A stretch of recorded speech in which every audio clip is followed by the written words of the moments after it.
Good morning everyone, মৌসুমী লাইফস্টাইলে আরো একটি ব্লগে তোমাদের স্বাগত।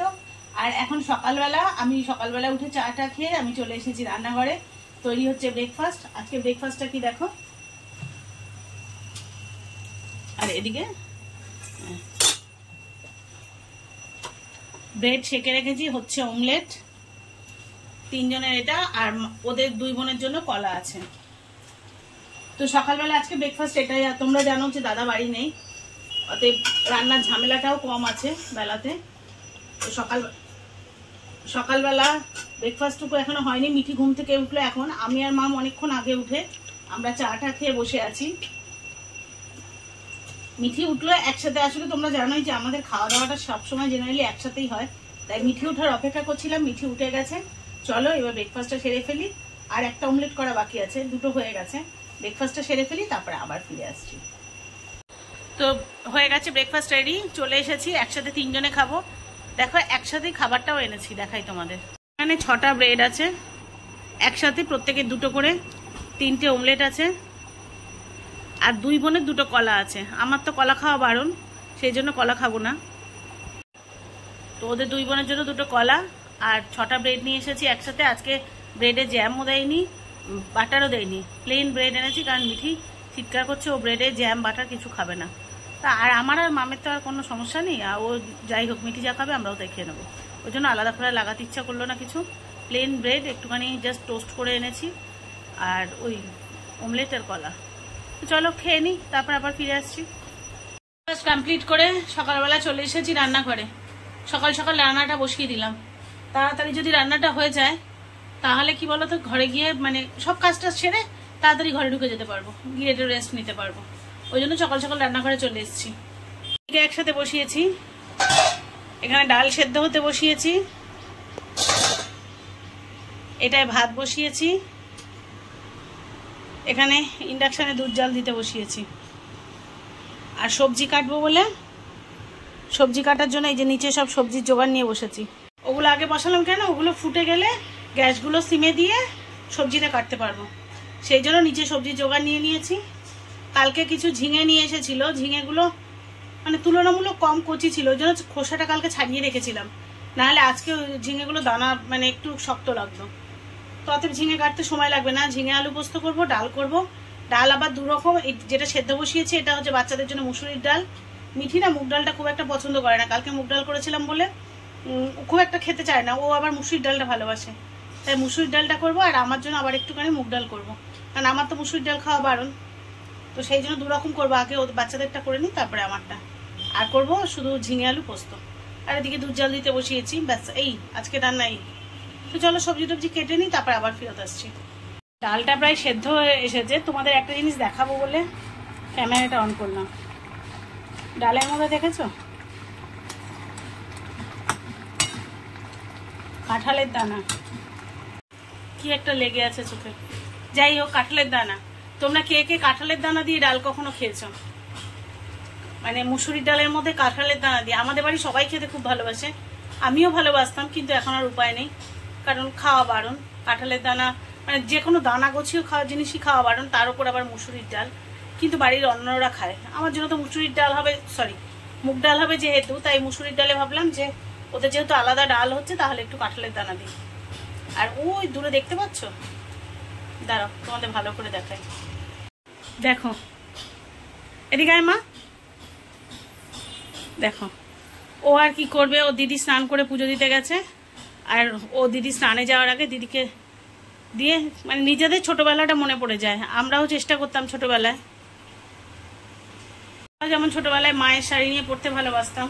তো জেনারেশন বদলে যায়, কিন্তু অভ্যাসগুলো কিন্তু নিজে নিজেই এসে যায়। তো মায়ের শাড়ি নিয়ে পড়তে ভালো সবাই আমরা বাসতাম, আমাদের পরবর্তী জেনারেশনও সেই একই জিনিস পছন্দ করে। আর আমরা যেমন ভয় পেতাম, কিন্তু আমাদের বাচ্চারা কিন্তু এখন আর সেই ভয়টা পায় না। আর আমিও আটকাই না, কারণ আমরা ছোটবেলায় যা করেছি ওদেরও তো ইচ্ছা করবে না। কিছু রাফ ইউজের শাড়ি, বাজে কিছু শাড়ি বাইরে রাখা আছে, সেখান থেকে নিয়ে মাঝে মাঝে মিঠি টুকটাক যখন ফাঁকা থাকে। আসলে করবেটা কি বলো, এখন খেলার সাথী নেই, খেলার মাঠ নেই, বাচ্চাদের তো কিছু একটা করে টাইম কাটাতে হবে না, সেই জন্য ও ওটা করে, আমি আর কিছু বলি না।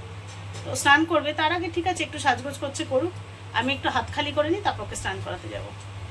তো চলো দুধটা তো কখন বসিয়েছি, এখনো জাল হয়ে যাচ্ছে।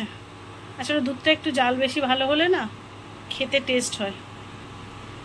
এখন দুধটা জাল হচ্ছে, এবার দুধটা নামিয়ে নিয়ে ওখানে আরেকটা কিছু বসিয়ে দিই। এদিকে ভাতও হয়ে এসেছে, ডালও সেদ্ধ হয়ে এসেছে, ডালটা ফোড়ন দিই, আবার পরে ফিরে যেতে আসছি। তো ডালে দিয়েছি গোটা জিরে, শুকনো লঙ্কা ফোড়ন, আর এদিকে দিচ্ছি পেঁয়াজ, কাঁচা লঙ্কা আর একটু রসুন কুচি, দেখতে পাচ্ছ আশা করি। তো এটাই ফোড়ন দেবো ডালে।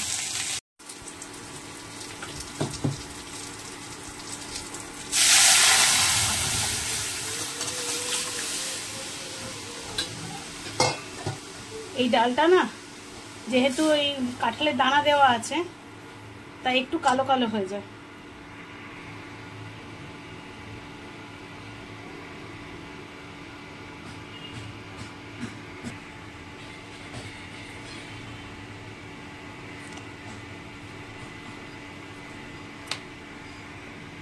পাশে ইন্ডাকশনটা বন্ধ করে দিয়েছি, কিন্তু তাও দেখো কেমন এখন আওয়াজ হচ্ছে।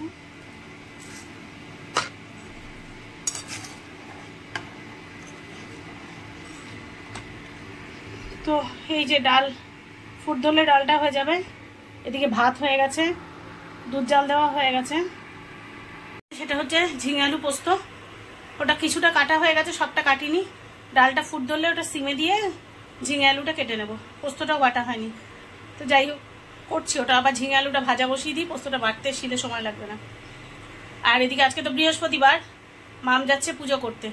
তো মামকে বলবো, মামের পুজো আগের দিন দেখে সবাই খুব ভালো বলেছো, মামকে বলবো পুজো হয়ে গেলে তোমাদের সাথে শেয়ার করতে মাম কেমন করে পুজো করছে। তো চলো, আসলে ছোট মানুষ তো একসাথে ক্যামেরা নিয়ে ঠাকুর পুজো করা ওর পক্ষে সম্ভব নয়। ঠাকুর দেওয়া হয়ে গেলে ও তোমাদের দেখিয়ে দেবে যে কিভাবে ও পুজো করেছে। তো চলো সবজিগুলো কেটে নিই, তারপর আবার ফেরত আসছি।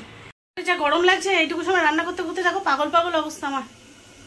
ওদিকে ডাল হয়ে গেছে, ভাত হয়ে গেছে, দুধ জাল দেওয়া হয়ে গেছে, তোমাদের দেখিয়েছি। এবার বসিয়েছি পোস্ত।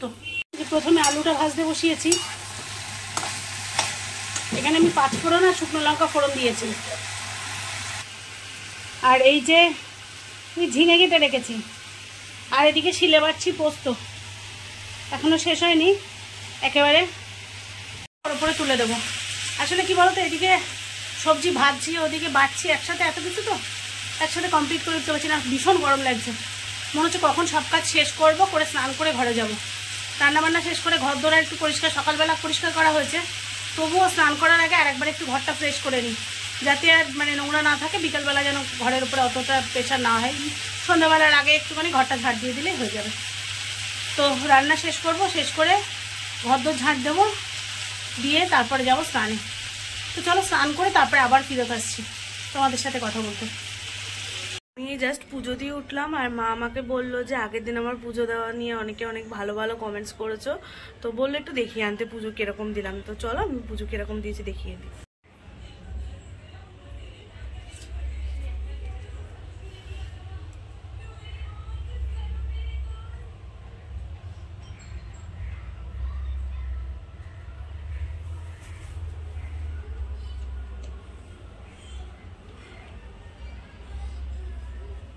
রান্না সব হয়ে গেছে, এবার যাবো স্নানে। চলো তোমাদের দেখাই কি রান্না করলাম। তো ভাত আছে জানো, ঝিঙে আলু পোস্ত, বাচ্চাদের জন্য মুসুরির ডাল,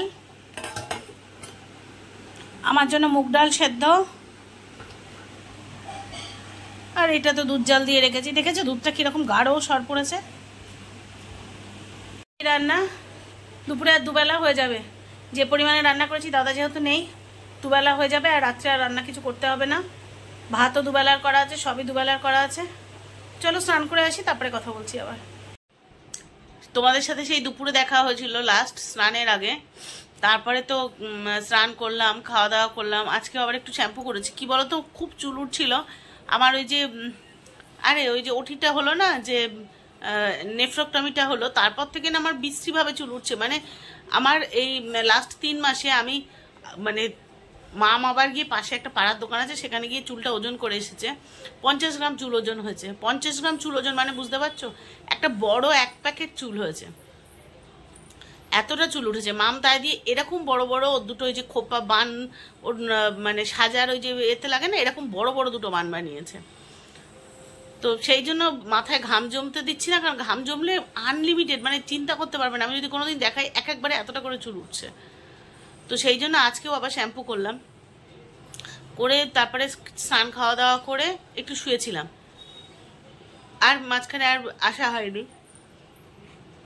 তো তারপরে একটুখানি সময় ঘুমালাম, তারপরে মাম উঠে টিউশন গেল আর আমার ঘুমটা ভেঙে গেল, কারণ ওই খুটখাট খুটখাট করছিল ঘরে, ব্যাগ গোছাচ্ছিল, নিজে চুল আছড়াচ্ছিল, এইসব রেডি হচ্ছিল ঘরের মধ্যে, মানে যে ঘরটা আমি শুয়ে আছি ওই ঘরটাই রেডি হচ্ছিল। তো ঘুমটা ভেঙে গেল, ঘুম ভেঙে গেল, শুয়ে শুয়ে না ইউটিউবে ভিডিও দেখছিলাম। দেখতে দেখতে ওই ইউটিউব রেকমেন্ডেশনে কিছু ভিডিও থাকে না, সেখানে কিছু কন্ট্রোভার্সিয়াল ভিডিও দেখছিলাম। দেখে না মানে কি বলতো, কন্ট্রোভার্সিয়াল ভিডিওগুলো এমন, এ ওকে হিট করে 5টা বাজে কথা বলছে, সে তাকে হিট করে এ যদি 5টা বলে থাকে ও 10টা বলছে, মানে আর তার মধ্যে এমন কিছু বাজে বাজে কথা বলছে, এমন কিছু, মানে আমার মনে হচ্ছিল এই ধরনের ভিডিওগুলো কে করে আর কে দেখে। মানে এমন খারাপ খারাপ কথা যেগুলো আমাদের মতো সাধারণ মানুষ মুখে আনতে পারবে না, কিন্তু সেখানে দেখছি বেশ ভালো ভিউজ, তার মানে কি প্রচুর মানুষ দেখে। আমি তো একটা সাময়িক সময় কিছু কিছু কেটে কেটে দেখলাম, কারণ ওই ধরনের ভিডিওগুলো না পুরো দেখার মতো মানসিকতা থাকে না। তো তাতেই মনে হচ্ছে না মানে সব কিছু এলোমেলো, মানে কি বলতো, যেন মাথা গরম হয়ে যাচ্ছে, বিরক্তি লাগছে, অস্বস্তি হচ্ছে, মানে কোনো সফটনেস তো নেই, প্রশ্নই আসে না। কন্ট্রোভার্সিয়াল ভিডিওতে সফটনেসের প্রশ্ন আসে না। রোস্টিং ভিডিও তবুও কম বেশি দেখা যায়, কিন্তু কন্ট্রোভার্সিয়াল ভিডিওগুলো এত একে অপরকে বাজেভাবে হিট করছে। আচ্ছা মানুষ কি করে দেখে বলো তো এই ভিডিওগুলো? আমি সাময়িক সময় হয়তো তোমরা বললে তোমার পটাশিয়াম হাই, সেই জন্য হয়তো তোমার মাথাটা ঝপ করে গরম হয়ে যাচ্ছে। আচ্ছা কোনো সুস্থ মানুষও কি ওই ধরনের ভিডিও দেখতে পারে? একে অপরকে এত বাজে বাজেভাবে হিট করছে সেগুলো দেখতে পারে? আমি না বুঝতে পারছিলাম না তাতে কত ভিউজ, আর সাধারণ মানুষের সাধারণ সিম্পলি সফটনেস ভিডিওগুলো মানুষ দেখে না। অবাক হয়ে যাচ্ছিলাম যে ওই ধরনের খারাপ খারাপ ভিডিওর কত সাবস্ক্রাইবার, কত ওই চ্যানেলগুলো সাবস্ক্রাইবার, কত সাংঘাতিক ভিউজ, অথচ কমেন্ট সেকশনে গেলে দেখা যাবে এত খারাপ খারাপ কমেন্টস। এত আসলে কমেন্টসগুলো খারাপ হওয়ার কথা, কারণ যারা ভিডিওগুলো বানাচ্ছে তারা এত খারাপ খারাপ কথা বলছে যে সেখানে কমেন্টসগুলো ভালোবাসার কথাও নয়, কিন্তু তাতে ভিউজের অভাব নেই। কিন্তু বেশিরভাগ সব নেগেটিভ ভিউয়ার্স, কিন্তু তারা কিন্তু দেখছে। আমার কি মনে হচ্ছে জানো, মানে সুস্থ মানসিকতা হলে মনে হয় মানুষ এই ধরনের ভিডিও দেখতে পারে না, কখনো পারে না। কারণ একে অপরকে আমরা সাধারণ মানুষরা, মানে অন্তত আমি আমার কথা বলি, যখন যে টিভি চ্যানেলগুলোতে খুব পারিবারিক হিংসা দেখায়, শত্রুতা দেখায়, আমার সেগুলো বেসিক্যালি ভালো লাগে না দেখতে, সেগুলো থেকে দূরে সরে আসি। তো সেই একই জিনিস আমরা যখন ইউটিউবে দেখছি ভিডিওগুলো, কি করে দেখছি? সত্যি কি সুস্থ মানে মানসিকতা? যেমন টিভি সিরিয়ালে একটু সফটনেস, একটু ফ্যামিলি ওরিয়েন্টেড, ফ্যামিলি বন্ডিং, এরকম সুন্দর দেখালে মানে সিরিয়ালগুলো দেখতে ভালো লাগে। তেমনি যদি মানে ভিডিওগুলোর মধ্যে যদি সেই ভালো লাগাটা খুঁজে না পাই, তাহলে আমি সেটা কেন দেখব? আমি সেগুলো কেন দেখব? আমি না অবাক হয়ে যাচ্ছিলাম যে ওই ভিডিওগুলোতে এত ভিউজ। তো ও দেখে আমার মাথা টাথা খারাপ হয়ে গেছে, এত খারাপ খারাপ কথা, এত খারাপ খারাপ, ও যে কোনো মানুষের মানে মাথা গরম হয়ে যাবে, এবং একটা ইরিটেশন, মানে শরীরের মধ্যে একটা ইরিটেশন হবে। তো ওই জন্য এক্ষুনি প্রথম কাজ হলো ঠাকুর ঘরে যাব, সন্ধে দেব, ওখানে 2 মিনিট চুপচাপ বসে থেকে অন্তত মাথাটাকে ঠান্ডা করব, আর ওই ধরনের ভিডিও সামনে এলেও জাস্ট অ্যাভয়েড করে যাব। ঠাকুর ঘরে গিয়ে অন্তত একটু কনসেন্ট্রেশনটা ঠিক করে আসি।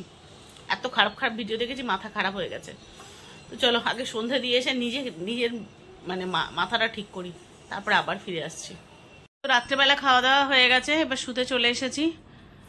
এখন রাত বেশি হয়নি, 11টা মতো বাজে, কিন্তু প্রচণ্ড ঘুম পাচ্ছে, মানে চোখ টেনে তাকাতে পারছি না, এতটাই ঘুম পাচ্ছে। তো চলো আজকে ভিডিওটা এখানেই শেষ করি। যে সমস্ত নতুন বন্ধুরা আমার চ্যানেলে প্রথম ভিজিট করছো তাদের কাছে রিকোয়েস্ট, প্লিজ আমার চ্যানেলটাকে সাবস্ক্রাইব করে আমার চ্যানেলের পাশে থেকো। আর যে বন্ধুরা ইতিমধ্যে আমার চ্যানেল সাবস্ক্রাইব করে রেখেছো তাদেরকে বলি, তাদের যদি আমার ভিডিওটা ভালো লেগে থাকে লাইক কমেন্ট শেয়ার করে প্লিজ আমার পাশে থেকো। দেখা হচ্ছে নতুন ভিডিওতে, ততক্ষণের জন্য সবাইকে শুভরাত্রি।